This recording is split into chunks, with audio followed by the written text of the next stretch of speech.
আসসালামু আলাইকুম বন্ধুরা, কেমন আছেন সবাই? আশা করি সবাই ভালো আছেন, সুস্থ আছেন। আজকে আমি মামুন আর লাইলার প্রেম কাহিনী নিয়ে চলে এসেছি। আদৌ কি এটা প্রেম কাহিনী কি না বলতে পারবো না। অনেক দিন ধরে এই সব আলোচনা মিডিয়াতে দেখতে পাচ্ছি, কিন্তু এদের দুজনের কথাবার্তাতে কিছুই বোঝা যাচ্ছে না। কখনো কখনো লাইলা বলছে যে তার পেটে নাকি বাচ্চা ছিল, আবার কখনো কখনো বলছে যে মামুনের সঙ্গে তাদের কোনো সম্পর্কই ছিল না, শারীরিক সম্পর্ক ছিল না।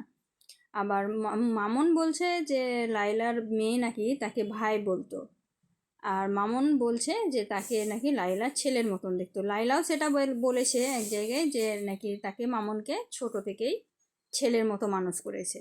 তাহলে ছেলের মতো যদি মানুষ করে, তাহলে লাইলার পেটে মামুনের বাচ্চা আসে কোথা থেকে? আর দ্বিতীয়ত, তাদের যদি শারীরিক সম্পর্ক না থাকে, তাহলে বাচ্চা এলো কোথা থেকে? না লাইলার কথাতে কোনো সত্যতা আছে, না মামুনের কথায় কোনো সত্যতা আছে। মামুন আগে থেকে যখন লাইলার সঙ্গে থাকছিল, তখন কি সে দেখেনি যে সে কতটা বয়স্ক? লাইলা এখন বৃদ্ধ হয়ে গেছে তার কাছে। মামুন বলছে যে তার মায়ের থেকেও নাকি বেশি বয়স লাইলার।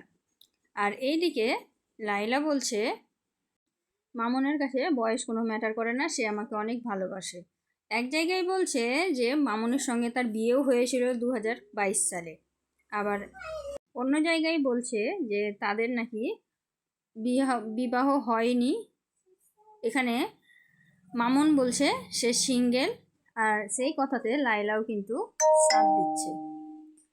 প্রথমত আমার কথা হচ্ছে, লাইলার আগে দুটো বিয়ে হয়েছে। আর দ্বিতীয়ত হচ্ছে যে তার সঙ্গে আর একটা ইউটিউবারেরও ভালো সম্পর্ক ছিল। তো এখানেই বোঝা যাচ্ছে যে লাইলা একের পর এক মানে একই ছেলের সঙ্গে থাকতে পছন্দ করে না, একটার পর একটা কিন্তু ছেলে চেঞ্জ করতে পারে থাকে। আর এদিকে মামুন প্রথমত ছোট ছেলে ছিল, সেই সময় নাকি 15 বছর বয়স ছিল। তাহলে 15 বছর বয়স মানে এখনকার ছেলেরা কিন্তু সব কিছুই বুঝতে পারে। সে কি করে থাকলো লাইলার সঙ্গে? আর লাইলার সঙ্গে এতদিন থেকে এখন সে চাইছে যে সে ইচ্ছা মতন স্বাধীন মতো ঘুরুক, লাইলাকে কোনো পাত্তাই দিচ্ছে না।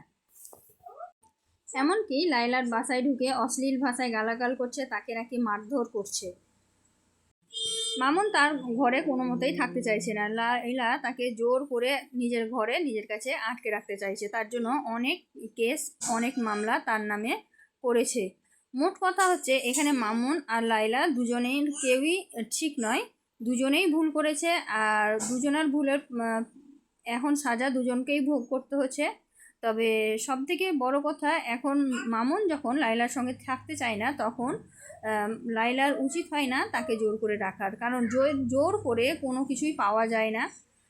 মামুন যদি চলে যেতে চায় তাহলে তাকে ছেড়ে দেওয়াই উচিত। কারণ এই নয় যে লাইলা প্রথমবার মামুনকে ভালোবেসেছে আর প্রথমবার মামুনের সঙ্গে থেকেছে। এখানে লাইলা কিন্তু অনেক ছেলের সঙ্গেই থেকেছে। দুটো যেহেতু বিয়ে হয়েছিল, একটা অন্য আর একটা ছেলেও ছিল, তাই তাকে ছেড়ে দিয়েও কিন্তু লাইলা আবার অন্যজনকে ফাঁসাতেই পারে।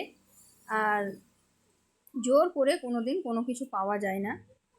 তো আমার তো এই মনে হচ্ছে যে মামুনকে ছেড়ে দেওয়াই উচিত। তোমাদের কি মনে হয়? তোমরা সবাই একটু কমেন্টে জানিও। ভালো থেকো, সুস্থ থেকো।